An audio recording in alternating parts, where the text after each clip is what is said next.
Los mapas de los siglos XV y XVI ya recogían esta cala de entrada y salida de mercancías y esclavos como una de las más importantes de nuestra isla. Hoy en La Pioná, Pozo Negro. Con mis trajes de pioná, tras las labores bien hechas. Si no es por la mano amiga, se perdía la cosecha.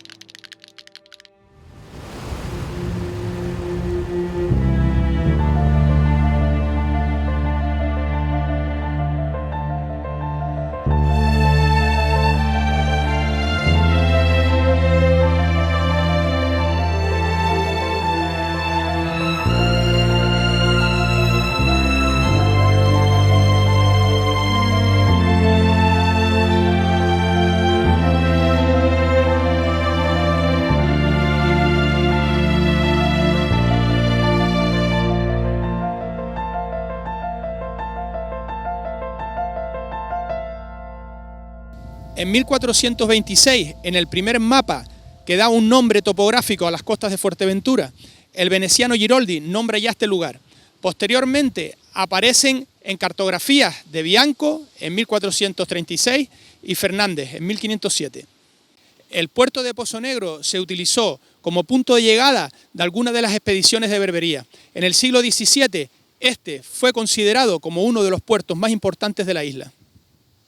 Siglos después, los famosos correíllos tenían parada obligatoria en esta cala. Estos veleros en un principio y vapores posteriormente eran buques que transportaban entre las islas el correo postal, mercancías y pasajeros. Y son parte esencial de la vida de los majoreros desde mediados del siglo XIX hasta el último cuarto del siglo XX.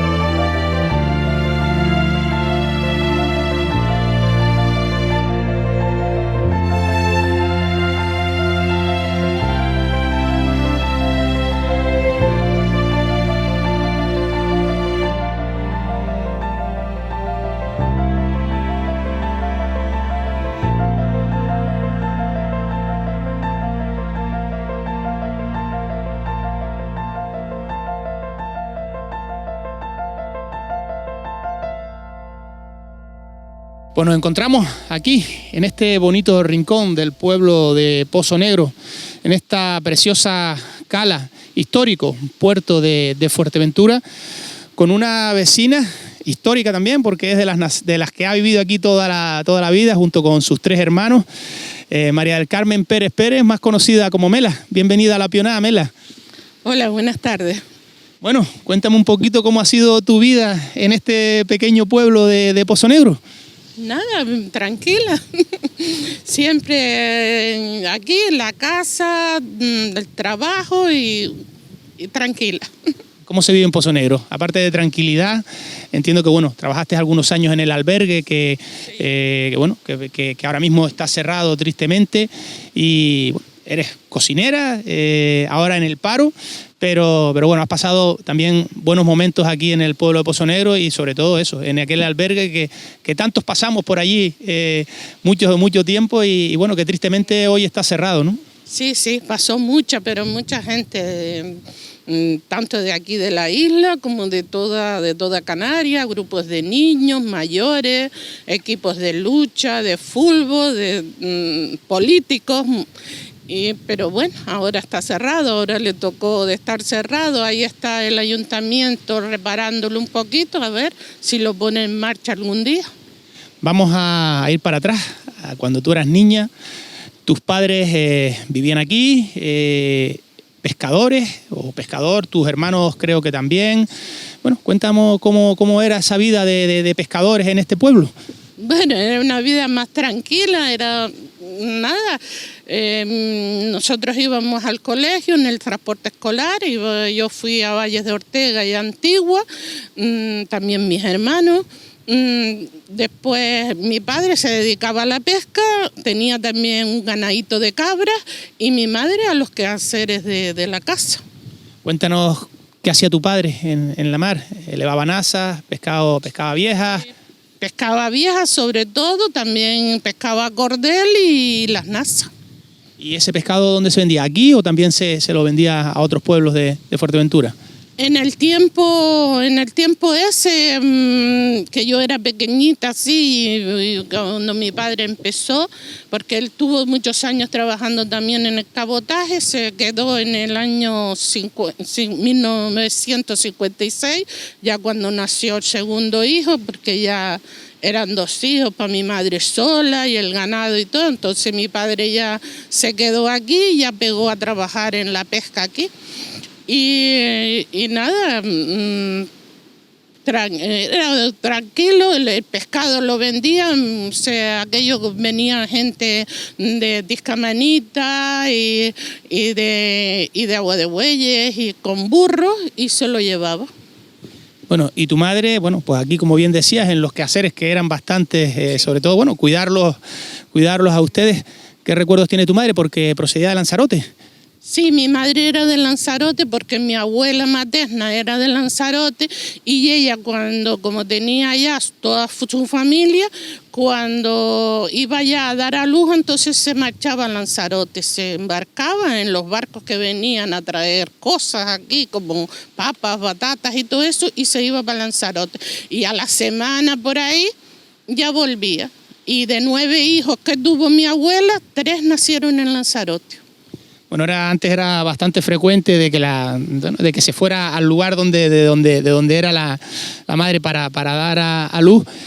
Pero bueno, estamos aquí en el pueblito, seguimos con las calles de arena, de arena negra.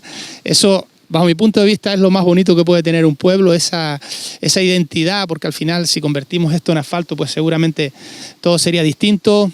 Más o menos la gente ha ido respetando, unos sí, otros no, entiendo, pero bueno, parece ser que últimamente pues han pintado todo el mundo sus casas con esos detalles azul. O sea, yo creo que la gente últimamente parece que van mejorando lo que es la identidad de un pueblo marinero, ¿no?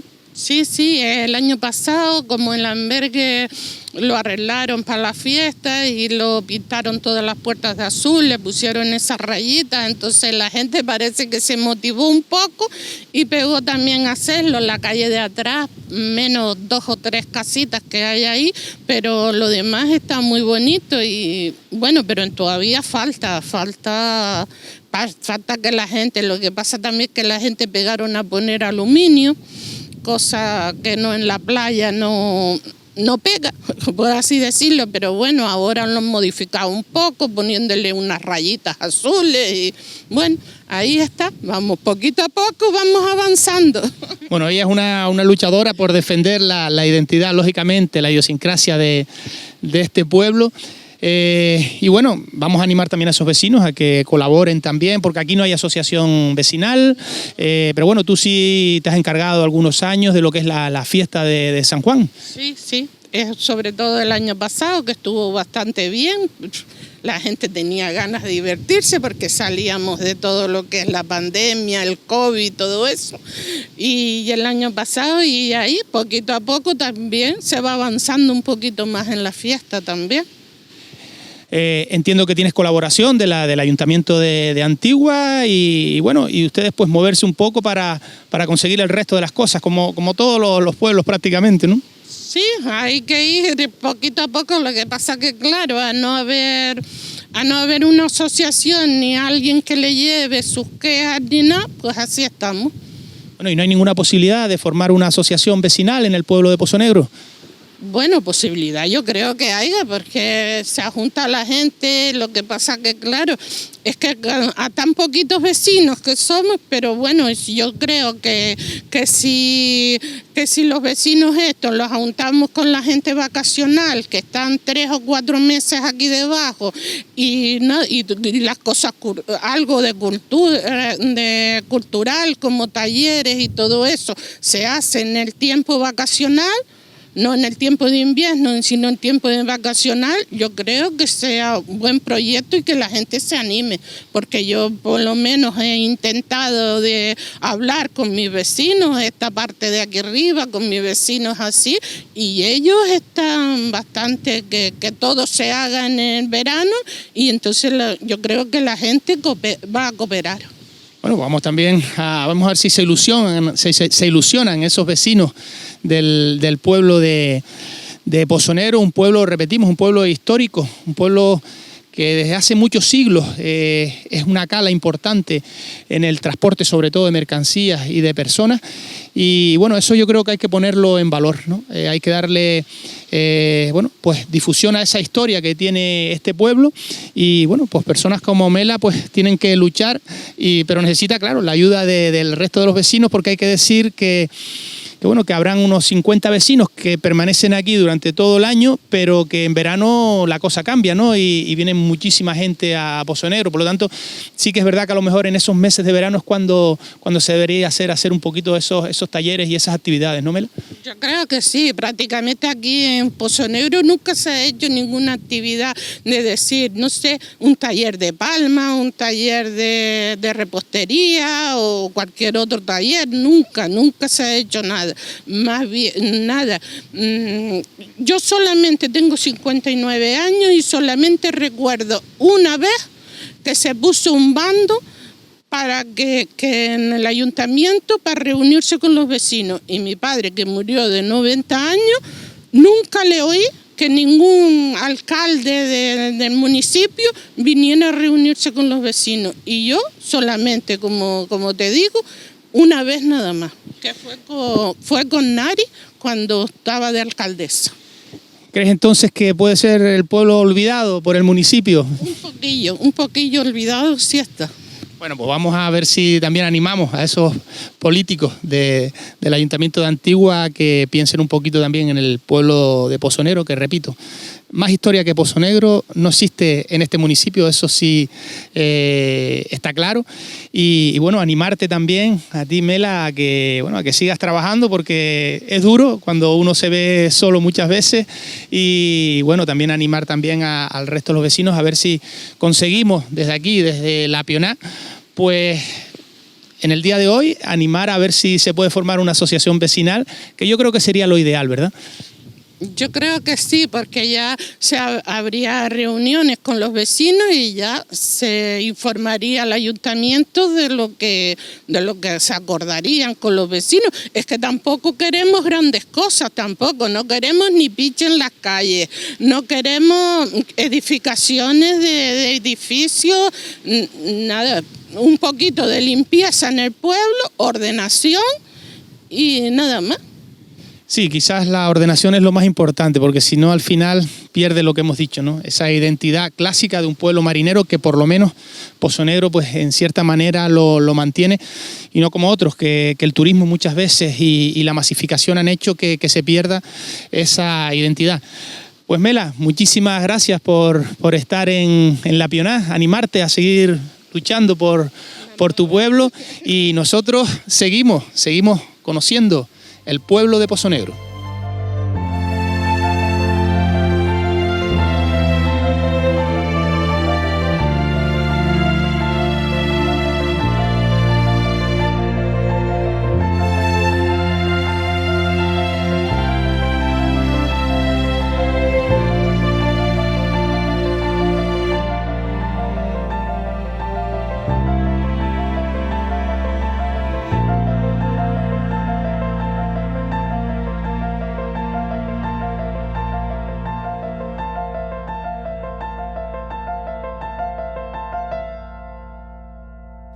Según las crónicas franco-normandas del siglo XV, pudiera ser que el castillo de Richiroche estuviera situado muy cerca de esta fuente.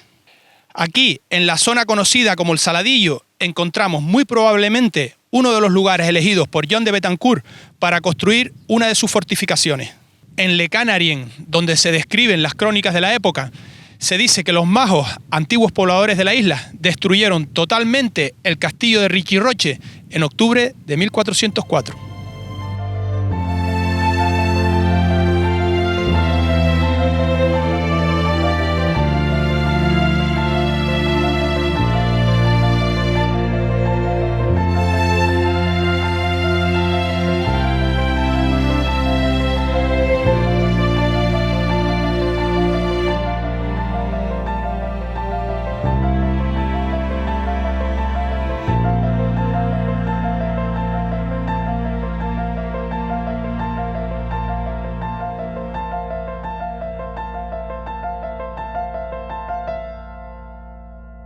Pues seguimos aquí en el pueblo de Pozo Negro, en una de las casas de los Cabreras, precisamente con un matrimonio con Elena Pérez y Julián Cabrera, que lógicamente de los Cabreras porque tus padres compraron esta casa.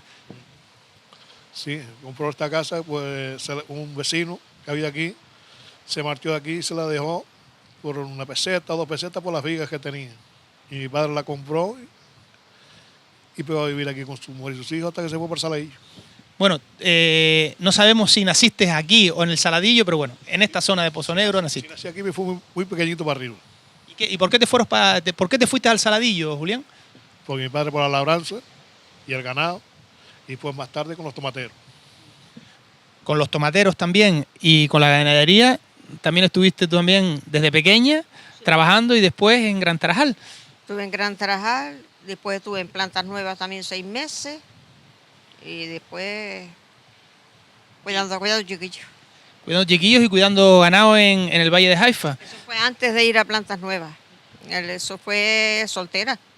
Bueno, no, y después de casados también fuimos los dos a cuidar las cabras y arriba a cuidar a mi padre. Cientos de cabras que tenían allí tus padres, se hacían, me imagino que en la labranza, haciendo queso. ¿Cómo se vivía una familia en el Valle de Haifa en aquella época? Muy feliz, muy feliz. ¿Y mucho trabajo? Mucho trabajo, pero muy feliz. ¿Qué hacías tú desde que te levantabas hasta que te acostabas, Helen? Nos levantábamos temprano, ya mis hermanos tenían las cabras sueltas, pues a arrancar, a coger hierba, a cuidar que las cabras no se fueran a los ajenos, a hacer la comida, atender a mis hermanos, porque a mi madre le gustaba más a ir a arrancar ella, dar ella a las cabras y eso. Y si había que ir, pues iba yo, después a echarle agua a los animales, a la camella a los animales y a lo de casa. Que además, la camella, que tenías alguna que era media atravesada, me han dicho, ¿no? Mi hermana atravesada que era. A mí no me podía ni ver, ni yo a ella. Todavía oigo de ellos cuando lo ve. Le cogiste miedo. Julián, a la camella había que tenerle miedo, ¿eh? Sí, nosotros también tuvimos una y cuando parió se hizo mala. Después de parir se hizo mala. ¿Qué cultivaban arriba en el Saladillo? Ahí pues trigo, cebada y lentejas y cosas de eso. Y tomates después, ¿no? Y pues tomatero. Y pues estuvo al final 6 años plantando tomatero y ya después lo vinimos para aquí y de aquí nos fuimos para el puerto. Vale. Tus padres, son de Pozo Negro. Tu padre marinero. Cuéntanos cómo era la vida de un marinero aquí en Pozo Negro hace tantos años, ¿no? Pues salía él solito con el barco, a lo mejor día de aquí a la cueva, o día para la salina, a remo, a pescar a vía.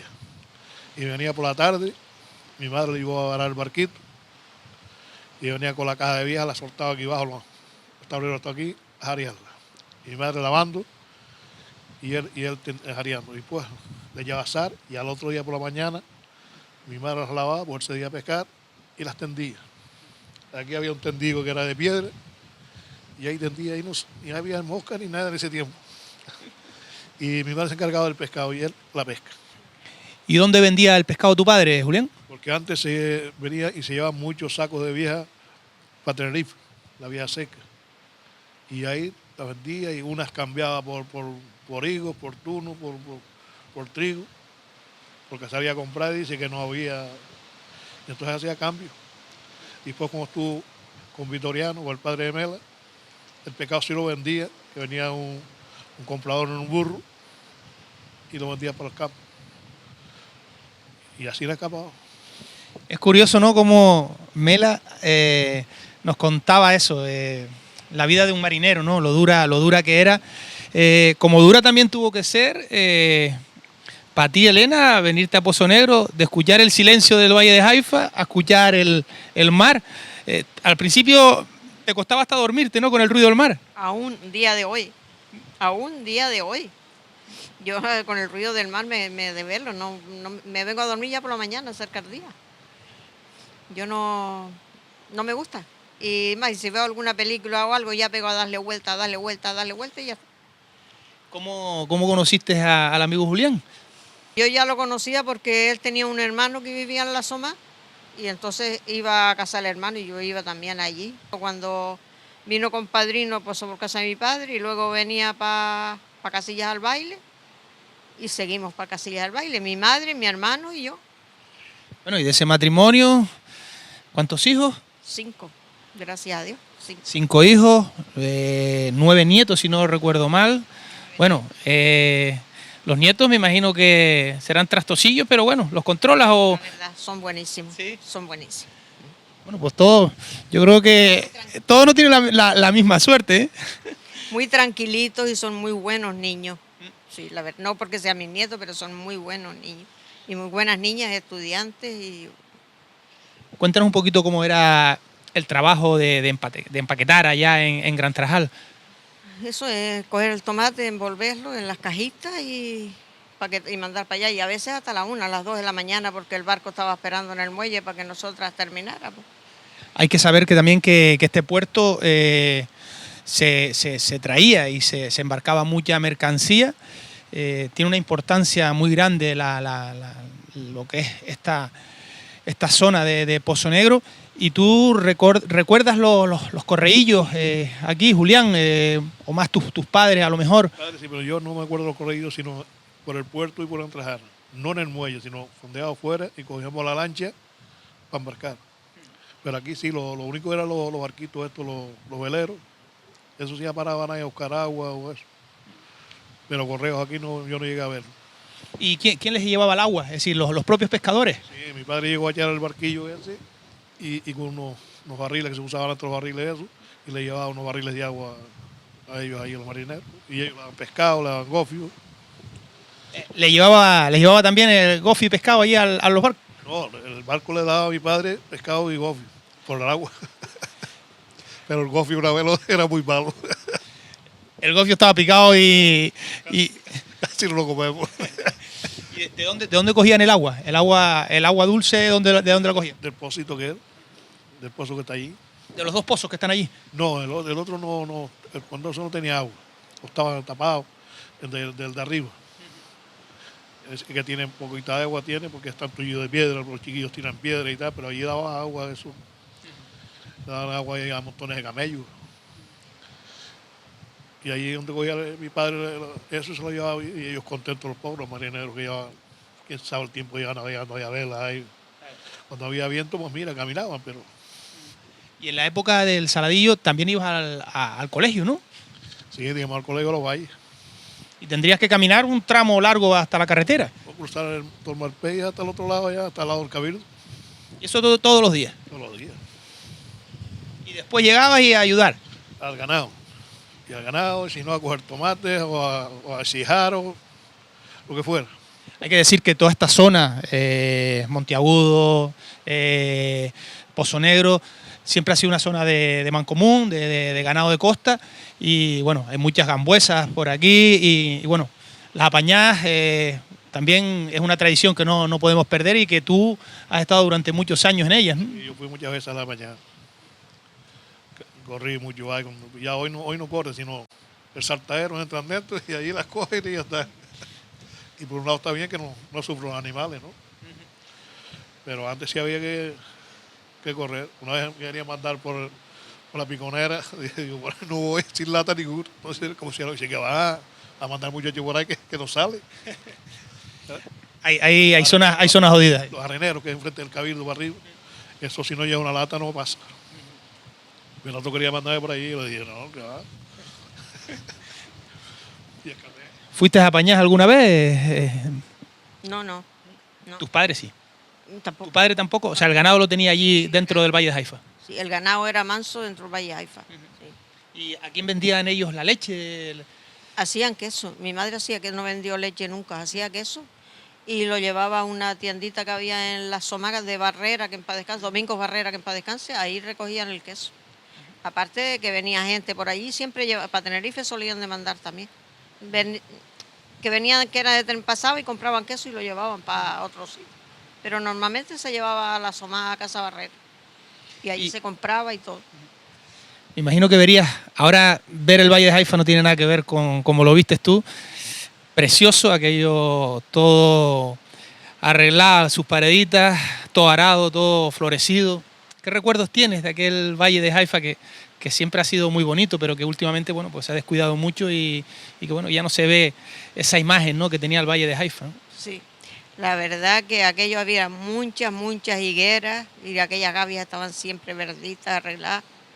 Siempre estaba arado, arreglado y las higueras verditas, higueras granaderos también habían unos 2 y estaba bonito. Ahora le da uno ahí más allá, fuimos allá arriba a ver las casas y estuvimos por allí, mucha tristeza, mucha pena. Se le cae el alma a uno, ¿no?, de ver cómo era aquello y cómo es ahora, ¿no? Sí, mucha tristeza y mucha pena. Pero bueno, me dijiste antes que fuiste muy feliz allí con tus padres, con tus hermanos. No teníamos nada, pero éramos muy felices allí. Teníamos la comidita porque la verdad, gracias a Dios, hambre no pasamos. Hambre, yo no puedo decir que pasamos hambre, porque no es verdad. Pero sí, a lo mejor falta ganas a una golosina, sí, pero de comer no. Y Julián, ¿se pasó hambre aquí? Tampoco, ¿no? Porque siempre había pesca, había agricultura. No, pero ganas de comer, sí. Pescado y gofio sí siempre había. Y lo que había, alguna papa o tal, pero no había mucho. Y en el Saladillo, porque es una zona que bueno, que es una zona muy grande, hay varias casas allí, que ¿habían más familias o eran ustedes solos los que estaban allí? No, habían por lo menos de 8 a 10 familias. Todas las casas aquellas allí. Todas se dedicaban a la labranza, al ganado y eso. ¿Y el agua? ¿De dónde cogían el agua? El agua la traían de arriba de Tilcuquey, el pueblito que estaba saliendo de ahí, traía el agua de la jibe allí, y después ya cuando plantaba tomateros, ya se cogía del pozo de allá, del otro lado del Norpey. Que venía a regar los tomateros y entonces ahí cogíamos el agua. Y bueno, toda esa zona se plantó, todos estos tableros, aquellos que están por allí, y todo eso después se llevaba para Gran Tarajal para ser exportados incluso. Y lo llevaba Macario, lo llevaba a la almacén de los Bentancores, y ahí lo empaquetaban, lo marcaban en un barco para allá, y dice que día para Inglaterra. Porque el tomate canario lo querían mucho ahí. Bueno, tu mujer dice que fue muy feliz en Haifa, tú me imagino que también muy feliz en esta zona, ¿no? Ahí no sabíamos ni cuándo era domingo, ni cuándo era Reyes, ni Navidad, ni nada, sino todos los días eran iguales. Lo único es que no iba a la escuela el sábado y domingo, pero lo demás era todo lo mismo. Bueno, y ahora, bueno, no es que estén siempre aquí, pero bueno, vienen mucho, ahora ya jubilados me imagino que más, ¿no, Elena? Sí, más que lo que yo quisiera. Yo quisiera más estar en Puerto que aquí, pero bueno. A ti te gusta más Puerto que Pozo Negro, pero bueno, es que el amigo le tira a Pozo Negro, ¿no? Hombre, esto aquí es de felicidad. Aquí respira uno aire puro. Allí tengo la casa ahí porque la hice cuando me fui para el puerto por el trabajo. Porque si yo trabajo aquí, yo no estuviera en el puerto. Y entonces, pues, hice la casa. Ahora lo que quiero es venderla y ella no me deja. Y venirte para aquí, fijo. Claro. Bueno, creo que va a haber una pelea en eso y nosotros en La Pionada no queremos ningún tipo de pelea y menos un matrimonio que lleva muchos años juntos. 48 años, casi ya dentro de poco las bodas de oro. Llegando a mayo, 49. 49 años, juntos, toda una vida, ¿eh? Sí.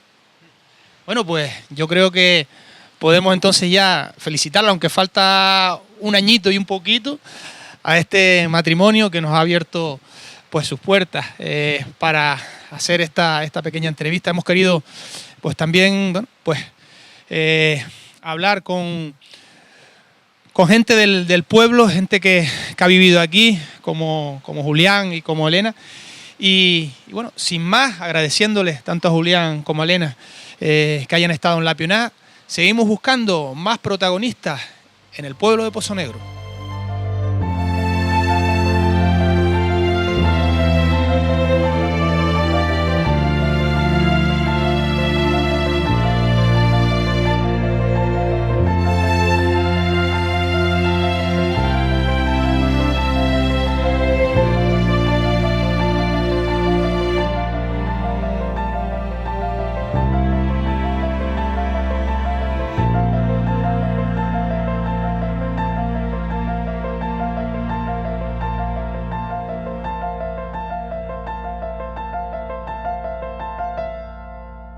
Entre 1941 y 1943, algunos prisioneros republicanos de la Guerra Civil fueron castigados a realizar duros trabajos por toda la isla de Fuerteventura.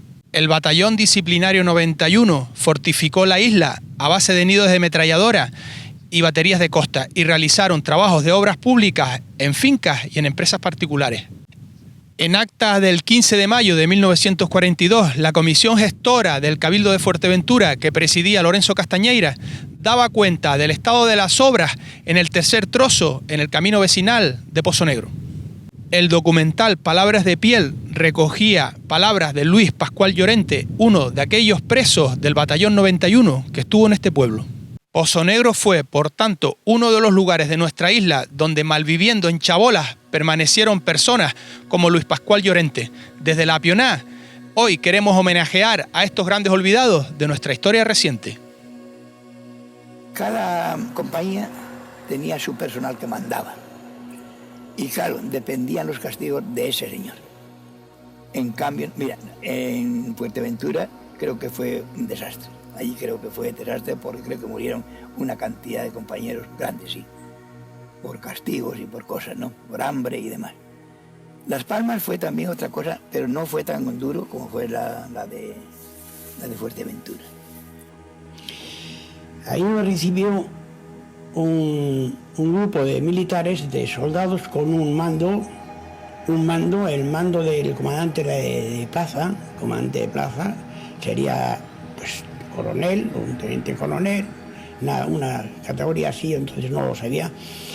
Y tuvo un gesto muy amable con nosotros. Y dice, lo que siento es los que vayáis a Fuerteventura, porque el comandante de plaza allí dice así. ¿Qué razón tenía? ¿Qué razón tenía? Los castigos físicos. Había uno muy malo, que es coger un cesto, llenártele de picos sin palo, picos sin mango, y empezar a dar vueltas por todo el campamento hasta que los tiros se caían, ya porque no podía más, o porque se compadecían y le tiraban. Pero aquellos castigos eran terribles.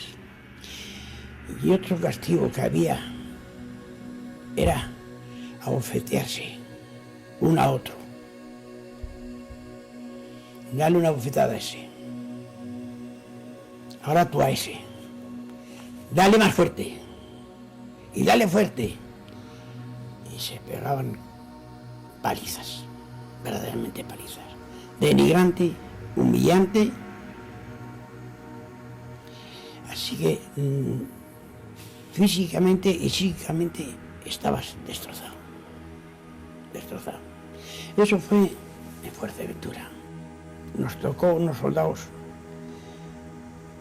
muy agresivos, ignorantes, analfabetos por completo, gallegos, todos ellos, una compañía gallega, muy malos, jóvenes, pero muy mala gente. Y con esa gente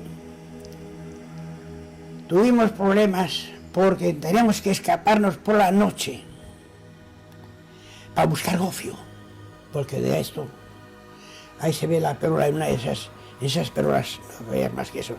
No te digo más que el café era carbón de madera. Pues en Fuerteventura, cuando estábamos ya en Pozos Negros, una ocasión, ahí los horizontes son largos y ya sabes que ahí vegetación brilla por su ausencia. Vimos a lo lejos unas nubes de polvo, como en las películas que se ven los caballos mineros mandando polvo, así se veía, digo, un coche, dos coches, tres coches.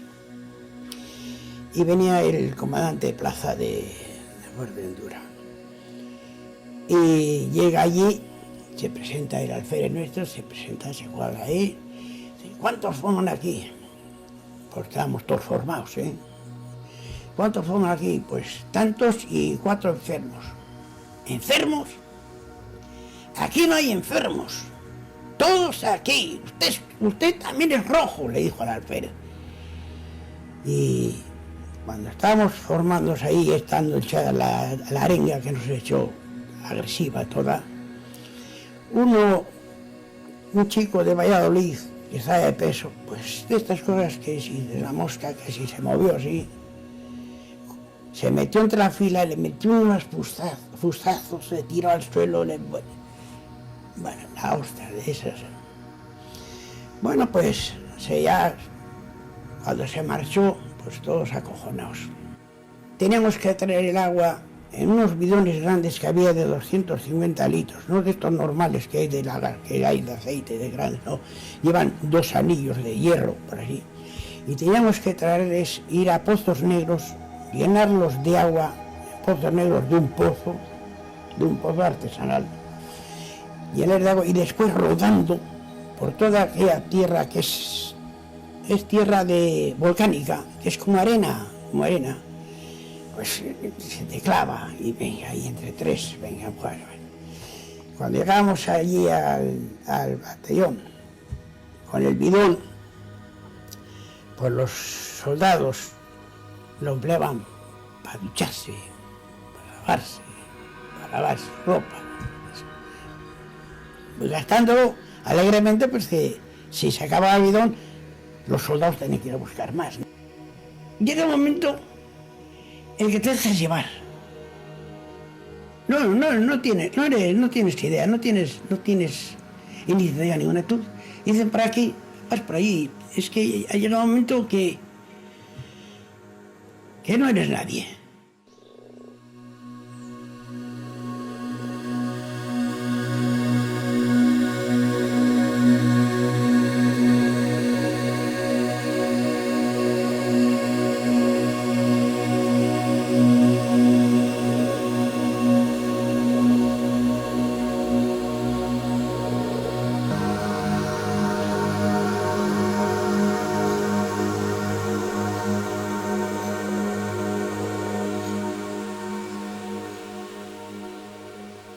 Este antiguo poblado majo se encuentra entre las coladas del Malpaís Grande de Chico y de las calderas de Gairía y La Laguna. Antes de la conquista, toda esta zona probablemente estuvo dedicada al pastoreo y un poco a la agricultura, y es muy probable que se utilizaran estas construcciones de piedra seca, además como refugio de los ataques de los conquistadores. Conozcamos antes y después de la conquista normanda lo que pudo ser este poblado con la arqueóloga Rosa López.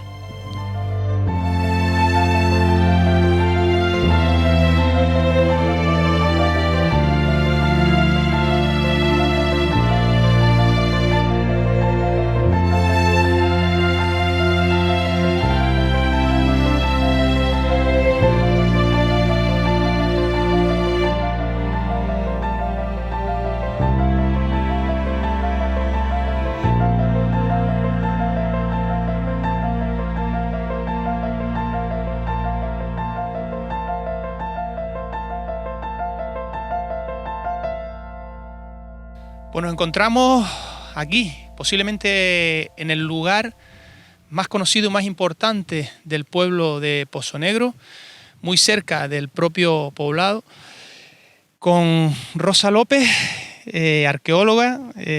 Como siempre, lo primero, Rosa, agradecerte que hayas estado por segunda vez ya en La Pioná. Y bueno, nos encontramos en el poblado de La Talayita, que me imagino que para una arqueóloga como tú, esto representa quizás lo máximo, ¿no?, de la historia precolonial y colonial. Bueno, en primer lugar, encantada porque siempre me encanta colaborar pues con personas que difunden el patrimonio, como ustedes. Y bueno, como arqueóloga nos encontramos en una de las joyas arqueológicas de Fuerteventura. Y además una joya que afortunadamente se puede visitar, está adaptado para la visita. Es un bien de interés cultural y se puede conjugar la difusión del patrimonio, la concienciación patrimonial con la protección del yacimiento, ¿no? Porque hay zonas habilitadas y la gente puede visitarlo con la tranquilidad de que no estamos deteriorando ningún yacimiento arqueológico, que es importante poder disfrutarlo, pero preservarlo sobre todo porque forma parte de la historia de Fuerteventura, ¿no? La Talayita quizás es el sitio más conocido de este valle, pero el Valle de Pozo Negro, para un arqueólogo, un historiador, historiadora, cuenta la historia de Fuerteventura pues desde sus momentos más antiguos hasta casi hoy día, ¿no? tenemos un valle ocupado por lava volcánica que llega casi hasta el mar, y en el que encontramos no solo la Atalayita, sino otros yacimientos arqueológicos muy antiguos de época aborigen que nos están remontando a pues 1500 años de historia de la población que vivió aquí en Fuerteventura pues durante todos esos siglos. La Atalayita tenemos la gran suerte de que está bien conservado y además también se restauró, se conservó y bueno, y se le ha dotado también de otros espacios como un centro de visita, centro de visitantes que nos permite ahondar un poquito más en la historia de la Atalayita. ¿Qué características tiene, bueno, estas casas? Porque al final, bueno, eran refugios, casas donde habitaban los majos. ¿Qué características más especiales puede tener el poblado de la Atalayita? Bueno, la Atalayita, digamos que podemos estar en uno de los poblados estables, de vivienda estable, al igual que otros muchos asentamientos de Fuerteventura. Es un poblado que ocupa unos 45.000 metros cuadrados y en el que se conserva, hasta donde sabemos, porque creemos que le hace falta también un impulso a nivel de investigación. Recordemos que la Atalayita se conoció en la década de los años 50 por Sebastián Jiménez Sánchez en una zona que tradicionalmente se conoce como las Casas del Saladillo. Y luego en los años 70 es investigada por Demetrio Castro Alfil, que es un investigador de la Universidad Complutense de Madrid, y que le da el nombre de la Atalayita por la elevación que tenemos al lado de aquí del poblado, pero su nombre original y de Fuerteventura es las Casas del Saladillo. Desde entonces, desde el año 77, no se vuelve a investigar en el poblado, que es algo que nosotros también queremos reivindicar, porque al final la historia que le contamos a los visitantes es importante también. Estamos en un yacimiento en el que se conservan más de 100 espacios, más de 100 estructuras muy distintas y a la vez muy parecidas. Son estructuras realizadas, como vemos, con piedra volcánica de la zona. Y esto es uno de los motivos por los que los majos decidieron asentarse aquí. Tenían esta piedra porosa que se engancha perfectamente una a otra y permite hacer muros de piedra seca y bóvedas que se llama por aproximación de hiladas, en las que se van uniendo hasta crear pues esa bóveda. Sin embargo, también es muy diferente porque pues vemos espacios muy grandes que se van uniendo entre sí, formando realmente casas en las que vivía una familia, en la que cuando esa familia va creciendo y las necesidades van creciendo también, pues se van ampliando. Y otros espacios muy pequeñitos, casi de 1 metro de diámetro, que creemos que no serían viviendas, ¿no? Tenemos que pensar que un poblado es un poblado en el que se hacen diferentes actividades, no solo vivir, sino almacenar el queso, secar la carne, guardar las cabras, es decir, reuniones también en grupos, rituales, es decir, toda una vida cotidiana. Y lo que nos queda en la Atalayita pues nos está dando ese reflejo de cómo era esa vida cotidiana, ¿no? Por eso hay diferentes espacios con formas y dimensiones distintas también, ¿no? Y bueno, aparte de la Atalayita, por supuesto, si hablamos ya de la etapa de la conquista, de la etapa normanda, tenemos la cala de Pozo Negro, que también históricamente pues posiblemente sea la primera que se nombra por los historiadores, y una importancia también enorme, también entiendo también estar cerca del mar y a la vez, bueno, tener, como tú bien comentas, este tan preciado material tan cerca para poder seguir creciendo en el poblado, ¿no? Entonces yo creo que Pozo Negro reunía pues quizás todas las condiciones para la habitabilidad de una población ganadera y además que tenía recursos en el mar que también eran importantes, ¿no? Claro, el mar se encuentra a 2 kilómetros de aquí, con lo cual, y además vemos en los restos arqueológicos de aquí del poblado, zona donde vemos el consumo de lapas, burgaos, de productos del mar, ¿no?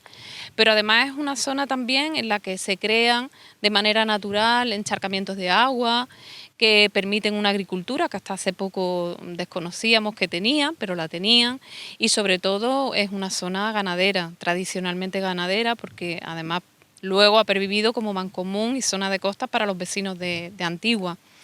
Y sobre todo el agua. O sea, no nos olvidemos que una de las carencias de Fuerteventura y que la población majo tuvo en cuenta a la hora de asentarse, lugares donde tuvieran aprovisionamiento de agua. En esta zona tenemos la fuente de Rico Roque y tenemos también algún manantial que los vecinos nos enseñaban por aquí cerca, ¿no? Algunos ganaderos que siguen teniendo aquí su ganado y que hoy en día no se utilizan, ¿no? Hay un lugar donde efectivamente todavía se sigue cogiendo agua. Y luego si nos vamos un poco más a la costa, porque la Atalayita al fin y al cabo, igual que los otros asentamientos, están relacionados con el puerto también, ¿no? En un momento posterior el puerto fue importantísimo, es uno de los primeros puertos nombrados en la cartografía, tan solo a 26 años después de la conquista. Seguramente, y a falta de confirmación arqueológica, pues podría haber sido ocupado en un momento pues muy temprano de esa conquista. Y bueno, muestra de ello también son pozos de agua que se conservan a día de hoy, tanto uno circular como otro en escalera, que nos permiten decir que allí había una población viviendo, porque no se construye un pozo si no tiene a quién darle de beber, ¿no? Y luego la fuente de Rico Roque, que la tenemos aquí al lado, que seguramente sería la que diera agua a los habitantes de la Atalayita, pues también puede estar relacionada con esos castillos betancurianos que no se han encontrado todavía, pero bueno, que hay indicios de que pudiera estar relacionado con esos primeros momentos de la conquista, ¿no? ¿Qué le falta a la Atalayita para ser centro más visitado o qué excavaciones crees tú que le falte, que no sé, desde las instituciones se está intentando mejorar en lo que es el poblado, en lo que es la zona de Pozo Negro? Yo creo que Pozo Negro debe ser entendido como un conjunto, como un verdadero sitio histórico que cuenta la historia de Fuerteventura, como digo, en sus diferentes momentos. En la Atalayita se están haciendo verdaderos esfuerzos para crear un lugar en el que no solo se pueda visitar, sino que sea un lugar de ocio, que realmente disfrutemos las familias, las personas que vienen a visitarlo, donde se hagan actividades al margen de lo que es la arqueología y que permiten a personas que a lo mejor no se acercan a la arqueología de manera natural por sí mismos, conocer el poblado.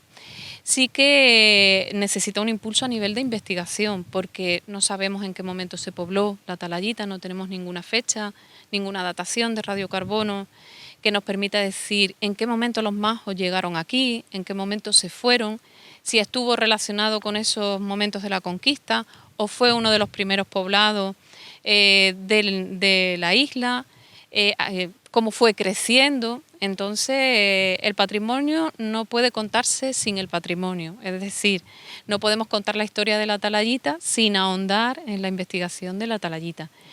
Y, por supuesto, conectarlo con los otros yacimientos que están en Pozo Negro y que creo que tienen un valor muy importante como para crear una red de visitas,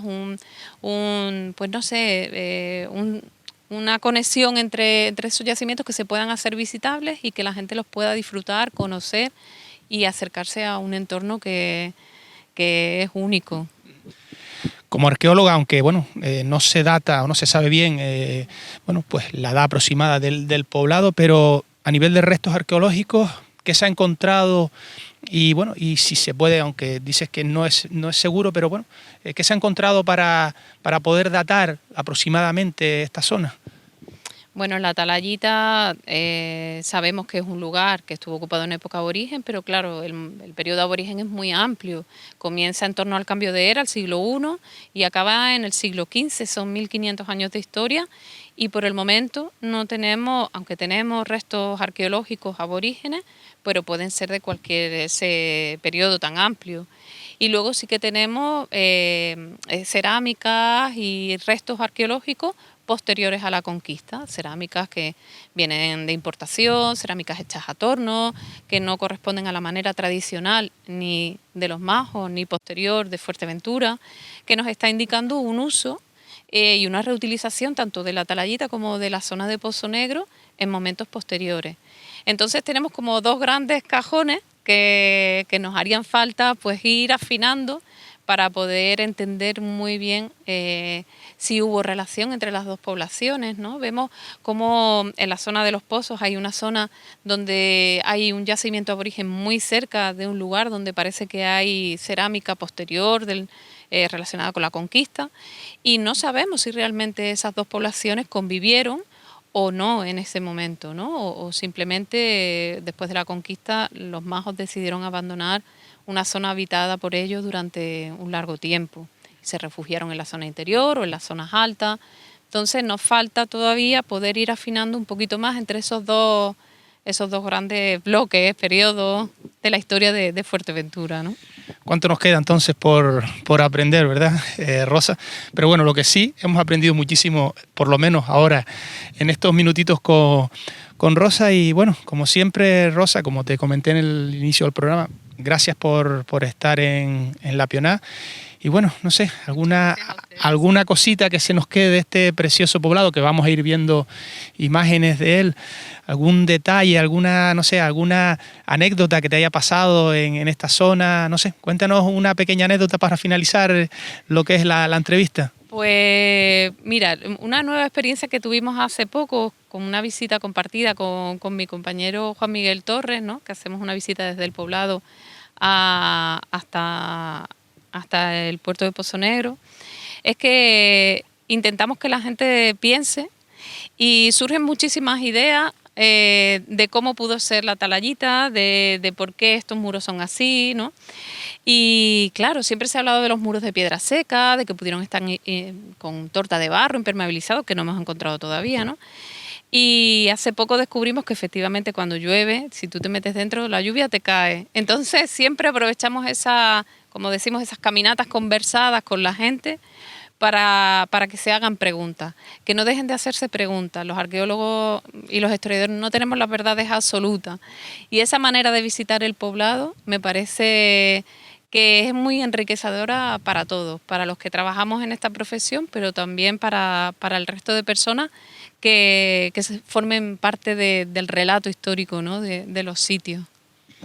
Pues bueno, yo creo que para finalizar este programa no hay lugar mejor que el poblado de la Atalayita, y con una arqueóloga de la talla, de la altura, bueno, de la altura no tanto, de la talla de Rosa López. Y bueno, gracias por estar ahí y nos vemos dentro de 15 días en otro pueblo, aquí en La Pioná. Con mis trajes de pioná,